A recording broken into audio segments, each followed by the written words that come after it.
അസ്സലാമു അലൈക്കും വറഹ്മത്തുള്ളാഹി വബറകാതുഹു. ഇന്ന് ഞാൻ പറയാൻ പോകുന്ന വിഷയം മുക്കുവൻ കടലിൽ പോയ കഥയാണ്. അന്നും പതിവ് പോലെ മുക്കുവൻ കടലിൽ പോയി.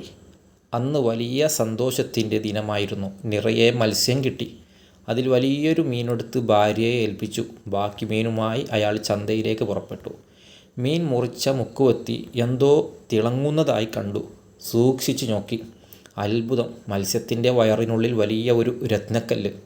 മുക്കുവൻ തിരിച്ചു വന്നപ്പോൾ അവർ അത് അദ്ദേഹത്തെ ഏൽപ്പിച്ചു. അവർ പറഞ്ഞു, ഒരു രത്ന വ്യാപാരിയുടെ അടുത്ത് കൊടുത്താൽ നല്ല വില കിട്ടാതിരിക്കില്ല. അതോടെ നമ്മുടെ കഷ്ടപ്പാടൊക്കെ മാറും. അയാൾ ആ രത്നക്കല്ലുമായി പട്ടണത്തിലെ പ്രധാന രത്ന വ്യാപാരിയെ സമീപിച്ചു. അയാൾ ആ രത്നക്കല്ല് പരിശോധിച്ച് നോക്കി. അയാൾ മുക്കുവനോട് പറഞ്ഞു, ഇത് വളരെ മുന്തിയ തരം രത്നമാണ്. ഇത് വില തന്നു വാങ്ങാൻ എന്നെക്കൊണ്ട് ശേഷിയില്ല. എൻ്റെ വീടും കടയും തന്നാലും ഇതിന് പകരമാകില്ല. നിങ്ങൾ ഒരു കാര്യം ചെയ്യൂ, പട്ടണത്തിൻ്റെ ഗവർണറെ കാണൂ. ഒരു പക്ഷേ അദ്ദേഹത്തിന് ഇത് വാങ്ങാൻ പറ്റും. മുക്കുവൻ ഗവർണറെ സമീപിച്ചു. പക്ഷേ ഗവർണർ പറഞ്ഞു, ഇത് വിലമതിക്കാൻ പറ്റാത്ത ഒന്നാണ്. എന്നെക്കൊണ്ട് ഇത് വാങ്ങാൻ പറ്റില്ല. നിങ്ങൾ രാജാവിൻ്റെ അടുത്ത് ചൊല്ലൂ. എൻ്റെ നോട്ടത്തിൽ ഈ രത്നം വാങ്ങാൻ ഈ രാജ്യത്ത് അതല്ലാതെ മറ്റൊരാളെ നിങ്ങൾ കണ്ടെത്താൻ സാധിക്കില്ല. മുക്കുവൻ രാജകൊട്ടാരത്തിലെത്തി. രാജാവിനെ മുഖം കാണിച്ചു വന്ന കാര്യം ഉണർത്തി. എന്നിട്ട് അദ്ദേഹത്തിന് മുമ്പിൽ ആ രത്നക്കല്ല് സമർപ്പിച്ചു. രാജാവിന് വളരെ സന്തോഷമായി. അദ്ദേഹം പറഞ്ഞു, നാം വളരെ കാലമായി ഇത്തരമൊരു രത്നക്കല്ലിനായി തിരയുകയായിരുന്നു. നമുക്ക് സന്തോഷമായി. പക്ഷേ ഇതിൻ്റെ വിലക്ക് തക്കതായി നാം എന്ത് നൽകിയാലും അത് അധികമാവില്ല. നാം ഇതാ നമ്മുടെ ഖജനാവ് താങ്കളുടെ മുമ്പിൽ തുറന്നിട്ടിരിക്കുന്നു. താങ്കൾക്കതിൽ പ്രവേശിക്കാം. 6 മണിക്കൂർ സമയം തരുന്നു. അതിനിടയിൽ താങ്കൾക്ക് ഇതിൽ നിന്ന് എന്ത് വേണമെങ്കിലും ശേഖരിക്കാം. അത് താങ്കൾക്ക് സ്വന്തം.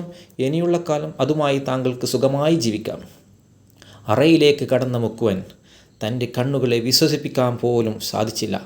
താൻ ഇതുവരെ രുചിച്ചിട്ടില്ലാത്ത പലതരം കനികൾ, കൂടാതെ സ്വർണ്ണ നാണയങ്ങൾ, അങ്ങനെ സമ്പത്തിൻ്റെ കൂമ്പാരങ്ങൾ. രത്നവുമായി വീട് വിട്ടു ഇറങ്ങിയിട്ട് ദിവസങ്ങൾ കുറച്ചായി. എന്തായാലും ആദ്യം തൻ്റെ വയറു നിറക്കാം, പിന്നീട് ആവശ്യത്തിനുള്ള സമ്പത്ത് ശേഖരിക്കാം. അയാൾ ആർത്തി പൂണ്ട് കായ്ക്കനികളും പഴച്ചാറുകളും ആവോളം അകത്താക്കി. ഞാൻ ഇതുവരെ ഇത്ര രുചിയുള്ള ഒരു ഭക്ഷണവും കഴിച്ചിട്ടില്ല. അപ്പോഴാണ് അവിടെ വിരിച്ചിരിക്കുന്ന പട്ടുമെത്ത അയാളുടെ ശ്രദ്ധയിൽപ്പെട്ടത്. എന്തായാലും ഒന്ന് ക്ഷീണം മാറ്റിയിട്ട് ബാക്കി കാര്യം. എത്ര മാർദ്ദവമുള്ള വിരിപ്പുകൾ! അയാൾക്ക് സന്തോഷത്തിന് അതിരില്ലായിരുന്നു. തന്നെ പോലെ ഭാഗ്യവാൻ വേറെ കാണില്ല. അധികം താമസിയാതെ അയാൾ ഗാഢനിദ്രയിലായി ഉറങ്ങിപ്പോയി. ഭണ്ഡാര സൂക്ഷിപ്പുകാരത്തി തട്ടി ഉണർത്തിയപ്പോഴാണ് അയാൾ ചാടിപ്പിടിച്ച് എഴുന്നേറ്റത്.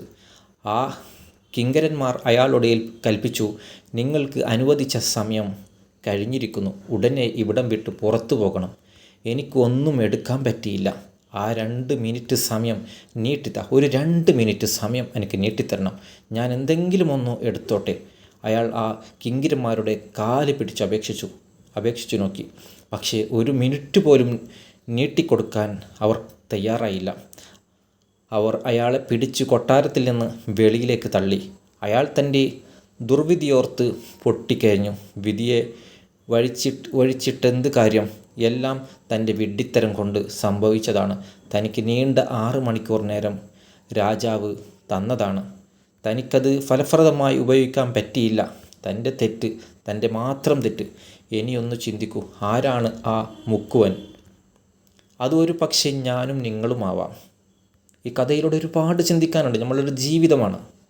അള്ളാഹു നമുക്ക് നീണ്ട 60 വർഷത്തെ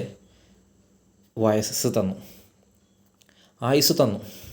ചിലർക്കത് അല്പം കൂടുതലാകാം, അതല്ലെങ്കിൽ അതിൽ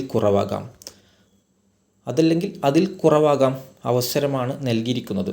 നാം എന്താണ് ചെയ്തത്? എന്താണ് നമ്മൾ ചെയ്തുകൊണ്ടിരിക്കുന്നത്? ആ മുക്കുവൻ ചെയ്ത തെറ്റുകൾ നാം ആവർത്തിക്കുന്നു. നമുക്ക് കിട്ടിയ വിലപ്പെട്ട സമയം നാം വെറുതെ പാഴാക്കി കളയുന്നു. അള്ളാഹു നമുക്ക് 60 വയസ്സ് തരുന്നു, അല്ലെങ്കിൽ 50, അല്ലെങ്കിൽ 60, 70, 80 ഇങ്ങനെ പോകാം. ഈ ആയുസ്സിൽ അള്ളാഹു തആല പറഞ്ഞു 60 കൊല്ലം അധ്വാനിച്ചാൽ നിങ്ങൾക്ക് ഞാൻ നീണ്ട കാലാകാലം നിങ്ങൾക്ക് താമസിക്കാൻ പറ്റിയ സ്വർഗം തരുമെന്ന് പറഞ്ഞിട്ട് നമ്മൾ എന്താണ് ഇപ്പോൾ ചെയ്യുന്നുള്ളത്? നമ്മൾ ഈ നീണ്ട ജീവിതത്തിനുള്ളിൽ ഒരു പക്ഷെ പെട്ടെന്നായിരിക്കും അള്ളാഹു വിളിക്കുന്നത്. ആ വിളിക്കുത്തരം നൽകിയേ പറ്റൂ. അങ്ങനെ അള്ളാഹു തആല വിളിച്ചാൽ നമ്മൾ പോകേണ്ടി വരും. പിന്നെ നമ്മൾക്ക് ഇവിടെ അധ്വാനിച്ചില്ല എങ്കിൽ, നമ്മൾക്ക് പരലോകത്തേക്ക് വേണ്ടി പിന്നെ നമുക്ക് ഇവിടെ കഷ്ടപ്പെട്ടിട്ടുണ്ടാക്കി വെച്ചില്ല എങ്കിൽ നമ്മളുടെ അവസ്ഥ എന്താ? ഈ മുക്കുവൻ്റെ കഥയായിരിക്കും. ഇവിടെ ഒരു വ്യത്യാസമുള്ളത്, ആ മുക്കുവന് സമയത്തെക്കുറിച്ച് മുന്നറിയിപ്പ് നൽകാൻ ആരുമില്ലായിരുന്നു. എന്നാൽ നമ്മുടെ കാര്യം അങ്ങനെയല്ല. അള്ളാഹു നമുക്ക് മുന്നറിയിപ്പ് നൽകിക്കൊണ്ടേയിരിക്കുന്നു. സത്യവിശ്വാസികളെ, നിങ്ങളുടെ സ്വത്തുക്കളും സന്താനങ്ങളും അള്ളാഹുവിനെ പറ്റിയുള്ള സ്മരണയിൽ നിന്ന് നിങ്ങളുടെ ശ്രദ്ധ തിരിച്ചു വിടാതിരിക്കട്ടെ. ആർ അങ്ങനെ ചെയ്യുന്നുവോ അവർ തന്നെയാണ് നഷ്ടക്കാർ. നിങ്ങളിൽ ഓരോരുത്തർക്കും മരണം വരുന്നതിന് മുമ്പായി നിങ്ങൾക്ക് നാം നൽകിയതിൽ നിന്ന് നിങ്ങൾ ചെലവഴിക്കുകയും ചെയ്യുക. അന്നേരത്ത് അവർ ഇപ്രകാരം പറഞ്ഞേക്കും, എൻ്റെ രക്ഷിതാവേ, അടുത്ത ഒരു അവധി വരെ നീ എനിക്ക് എന്താണ് നീട്ടിത്തരാത്തത്? എങ്കിൽ ഞാൻ ദാനം നൽകുകയും സജ്ജനങ്ങളുടെ കൂട്ടത്തിലാവുകയും ചെയ്യുന്നതാണ്. ഇത് വിശുദ്ധ ഖുർആൻ പറയുന്നുണ്ട്. ഒരാൾക്കും അയാളുടെ അവധി വന്നെത്തിയാൽ അള്ളാഹു നീട്ടിക്കൊടുക്കുകയോ ഇല്ല. അള്ളാഹു നിങ്ങൾ പ്രവർത്തിക്കുന്നതിനെപ്പറ്റി സൂക്ഷ്മമായി അറിയുന്നവനാകുന്നു. പരിശുദ്ധ ഖുർആൻ 63, 9, 10, 11 കാണാം.